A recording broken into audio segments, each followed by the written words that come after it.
Dunyoning boy davlatlarida juda g'alati muammo paydo bo'lyapti. Yoshlar ishlayapti, yaxshi pul topyapti, lekin uy sotib ola olmayapti. Uylar esa asta-sekin katta avlod qo'lida to'planib bormoqda. Masalan, Buyuk Britaniyada hatto buning nomi ham bor. Generation Rent, ya'ni umrining katta qismini ijarada o'tkazadigan avlod.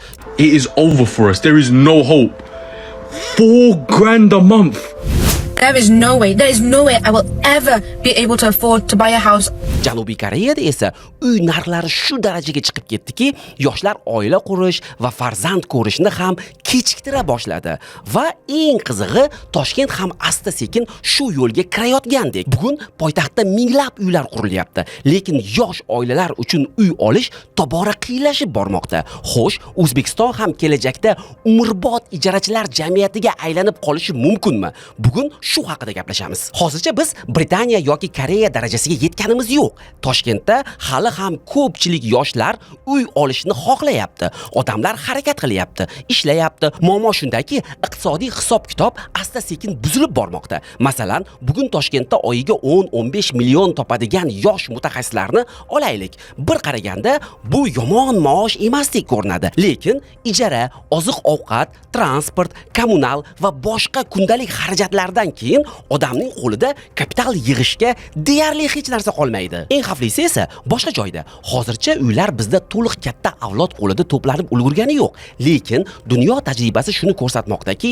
uy oddiy yashash joyidan investitsiya vositasiga aylanishi bilan jamiyat asta-sekin ikkiga bo'linishni boshlaydi. Bir tomonda bir nechta uyi bor odamlar, ikkinchi tomonda esa umrining katta qismini ijarada o'tkazadigan yoshlar. Xo'sh, kechagina har bir insonning munosib hayoti uchun tabiiy shart hisoblangan uy-joy qachondan boshlab faqat boylar sotib oladigan qimmatbaho aktivga aylanib qoldi. Buni tushunishimiz uchun vaqtni biroz ortga qaytarishimiz hamda tarixga nazar tashlashimiz kerak bo'ladi. Chunki bugungi uy-joy yetishmovchiligi va narxlar shunchaki vaqtinchalik omadsiz davr emas. Buning ortida dunyo bo'ylab tizimning tubdan buzilgani yotibdi. Tarixga qarasak, bundan 70 yil muqaddam Yevropa va AQShda mutlaqo boshqacha mantiq mavjud edi.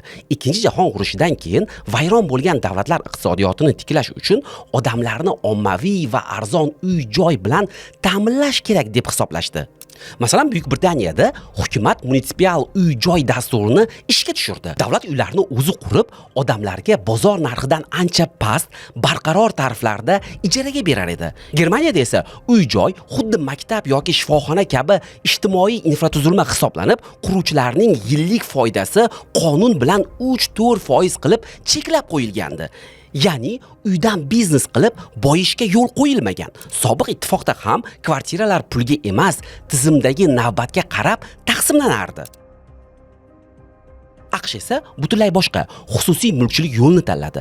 Davlat banklarga kafolat berdi, foizlar tushirildi.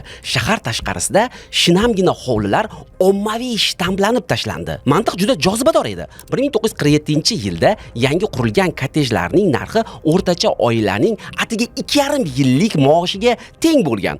Oddiy ishchi bor yo'g'i 2,5 yil ishlab o'z uyiga ega mulkdorga aylana olgan. O'sha davr uchun bu eng to'g'ri va ideal yechimdek ko'rindi. Xullas, tizimlar turlicha bo'lsa-da, umumiy qoida bitta edi. Uy narxi insonning topadigan real maoshiga bog'langandi. Ammo keyinchalik bu zanjir uzildi. 1970-yillardan keyin banklar ipotekalarni yig'ib, ularni qimmatli qog'ozga aylantirib, investorlarga sotadigan bo'ldi. Bank kreditni bergandan keyin tezda sotib yuborgani uchun riskdan qutuladi va pulni darrov qayta oladi. Natijada bu odam keyin to'lay oladimi degan savol ikkinchi darajaga tushib qoldi. Bu esa nazoratsiz kredit berishni kuchaytirdi. Uy narxlarini sun'iy oshirdi. Uy-joyni yashash vositasidan investitsiya aktiviga aylantirdi. Oddiy aholi daromadi bilan uy narxi o'rtasidagi bog'liqlikni buzdi. Kamiga 1980-yillarda Buyuk Britaniya bosh vaziri Margaret Thatcher munitsipal uylarni aholiga ommaviy xususiylashtirish dasturini boshladi. Odamlar bu uylarni tezda erkin bozorga chiqarib sota boshlashdi. Davlat esa yangi arzon uylar qurishni to'xtatdi. Natijada taklif kamayib, talab esa keskin oshdi. Uylar bir necha barobar qimmatlashib ketdi. Bugungi kunda dunyoda uylar narxi g'isht yoki sement tannarxiga emas, tizimdagi jami pul massasi murosasiga va investorlarning ishtahasiga qarab belgilanyapti. Bu esa bugungi yoshlarni qopqonga tushirib qo'ydi. Masalan, AQShda 1947-yilda 2,5 yillik maoshga xarid qilsa bo'ladigan o'sha uylar hozir oilaning 7-8 yillik butun daromadiga teng bo'lib qoldi. Janubiy Koreyada uy narxlari shu qadar dahshatli o'sdiki, yoshlar o'z maoshi bilan Seuldan kvartira olish uchun o'nlab yillar hech narsa yemay, ichmay pul yig'ishiga to'g'ri kelyapti. Buning oqibatida yoshlar baribir uy ola olmasam, oila qurib nima qildim degan fikrga kelishmoqda va Koreya tug'ilish darajasi bo'yicha dunyodagi eng top ko'rsatkichlarga ega bo'lib turibdi. Britaniyada esa 20 yoshdan 34 yoshgacha bo'lgan yoshlarning deyarli 28% hali ham ota-onasi bilan yashashga majbur. Sababi juda oddiy. Ularning ko'pchiligi mustaqil chiqib ketish uchun uyning na boshlang'ich badalini yig'a oladi, na ijara haqini to'lay oladi. Aynan mana shu sababli dunyoda butun bir avlodni Generation Rent, ijara avlodi deb atay boshlashdi. Ular o'z uylariga hech qachon ega bo'la olmasliklarini tushunib yetgan birinchi avloddir.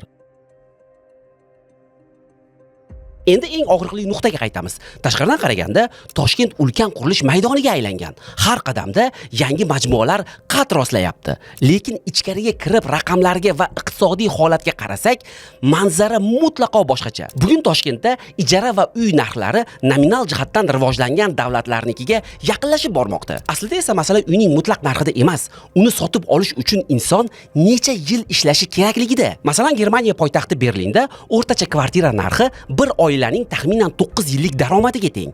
Moskvada esa bu ko'rsatkich qariyb 10 yilni tashkil qiladi. Toshkentda ham oyiga 10-15 million so'm daromad topadigan odam uchun uy xarid qilish muddati allaqachon 10-15 yildan oshib ketgan. Bu esa real xarid qobiliyati va yashash darajasi nuqtai nazaridan poytaxtdagi uylar narxi Yevropa shaharlari bilan tenglashib borayotganini ko'rsatadi. Oxirgi rasmiy statistik ma'lumotlar Toshkentda ijara narxlari uy-joy narxlariga qaraganda tezroq qimmatlashayotganini ko'rsatmoqda. Poytaxtda uy narxlari indeksi 1 yilda 7.6% ga oshgan bo'lsa, ijara narxi o'rtacha 9.1% ga ko'tarilgan. Rasmiy ma'lumotlarga ko'ra, bugun yosh oilalar eng ko'p qidiradigan o'rtacha ta'mirlangan 2 xonali kvartiralar ijarasi Mirobod tumanida oyiga o'rtacha $516 ga, Yakkasaroyda esa $488 ga yetgan. Eng keskin o'sish kuzatilayotgan boshqa hududlarda narxlar yuqoriligicha qolmoqda. Hatto nisbatan arzon hisoblangan Olmazor tumanida o'rtacha 2 xonali uyning oylik ijarasi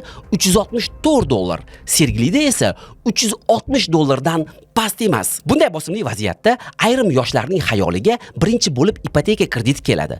Biroq bugungi iqtisodiy reallikda an'anaviy ipoteka yo'lini tanlash moliyaviy jihatdan mutlaq noto'g'ri va strategik xato qarorlarga aylanib bormoqda. Tasavvur qiling, bugungi yuqori bozor stavkalari sharoitida 20-30 yilga kredit olsangiz, siz qarz ustiga qarz yuklaysiz. Inson o'zining eng faol, eng go'zal va serg'ayrat umrini chorak asr davomida faqat bank oldidagi qarzini uzish bilan o'tkazishga mahkum bo'ladi. Iqtisodiy hisob-kitoblar shuni ko'rsatadiki, bunday uzoq muddatli majburiyat oxirida siz bankka uyning asl tannarxidan 2-3 barobar ko'p pul to'lab bergan bo'lasiz. Ya'ni, yelkadagi dahshatli yuk evaziga bitta uy o'zingizniki bo'lishi uchun yana kamida bitta uyning pulini bankka shunchaki foiz sifatida hadya qilasiz. Bu yoshlik energiyasini va moliyaviy erkinlikni bank tizimiga umrbod qurbon qilish demakdir. Ipotekaning foizdan qochgan, ortiqcha qarz zanjiriga bog'lanishni va dinan sudxo'rlikka aralashishni istamagan aholi uchun bozor boshqa bir qo'shtirnoq ichida jozibador yechimni taklif qiladi. Bu quruvchidan foizsiz muddatli to'lov. Tashqi ko'rinishdan bu juda ajoyib imkoniyatdek tuyuladi. Bank yo'q, ortiqcha hujjatbozliksiz va foizlar yo'q. Pulni to'g'ridan to'g'ri quruvchiga bo'lib to'laysiz. Ammo uning ortida yashiringan iqtisodiy risklar kam emas. Muddatli to'lovga berilayotgan uylarning narxi xuddi shu uy naqd pulga sotib olinganidan har doim ancha qimmat qilib belgilanadi. Ya'ni, quruvchi o'z foydasi va o'sha siz qochgan foizlarni baribir yashirincha uyning umumiy narxi ichiga joylab qo'ygan bo'ladi. To'g'ri, biz hozircha Buyuk Britaniya yoki Janubiy Koreya darajasidagi mutlaq inqiroz nuqtasida emasmiz. Toshkentda uylar hali to'liq qari avlod yoki yirik korporatsiyalar qo'lida 100% jamlanib ulgurmadi.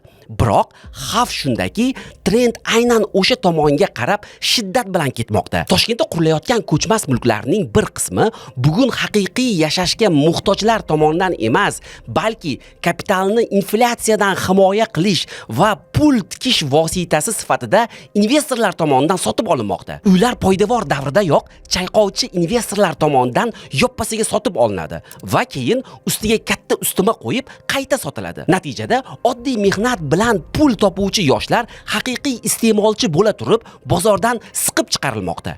Uy-joy o'zining fundamental vazifasini yo'qotib, sof moliyaviy aktivga va investitsiya quroliga aylanib boryapti. Kelajak ssenariysi: agar bu shunday davom etsa nima bo'ladi? Agar bu iqtisodiy tendensiya hech qanday choralar bilan tartibga solinmasa va amaldagi holat o'zgarishsiz davom etsa, yaqin kelajakda bizni juda og'ir ssenariylar kutadi. Shaxsiy uy-joyga ega bo'lish yoshi yildan yilga orqaga surilib, insonning eng faol mehnat davrining 35-40 yoshlariga borib taqaladi. Bizning jamiyatda shaxsiy boshpana oila qurishning eng asosiy moddiy shartlaridan biri hisoblanadi. Uy-joy yetishmovchiligi yoki og'ir ijara bosimi sababli yoshlar turmush qurishni kechiktira boshlaydi. Qolaversa, jamiyat keskin ravishda ikki qatlamga bo'linadi. Qo'lida o'nlab ko'chmas mulk aktivlari bor bo'lgan o'ziga to'q ijaraga beruvchilar va ularga butun umr ishlab topganini ijara haqi sifatida topshiradigan mulksiz ijarachilar avlodi.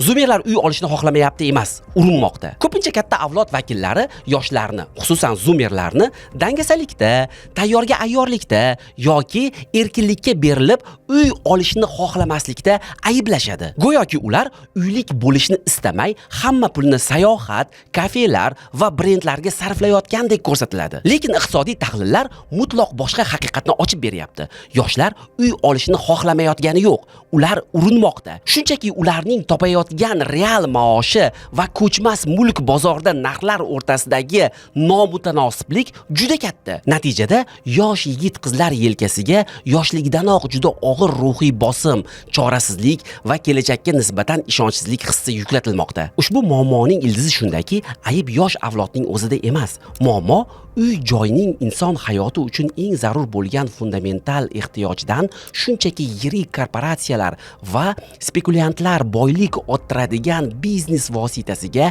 aylanib ketayotganidadir. Ko'plab shaharlar shu xatoni qildi. Toshkent esa hozir aynan mana shu xavfli yo'lning boshida turibdi. Xulosa o'rnida shuni aytish mumkinki, poytaxtimiz uchun hali hamma narsa boy berilgani yo'q. Vaziyatni o'nglash imkoniyati bor. Buning uchun iqtisodchilar, mutaxassislar va hukumat hozirning o'zidayoq ushbu xavfli iqtisodiy signalni to'g'ri tushunishi shart. Aks holda yaqin 10 yillikda Toshkent ham o'z farzandlarini bag'riga sig'dira olmaydigan ulkan begona yirik investorlar oldida umrbod ijaraga mahkum qiladigan shaharga aylanib qolishi mumkin. Bugungi mavzu shu.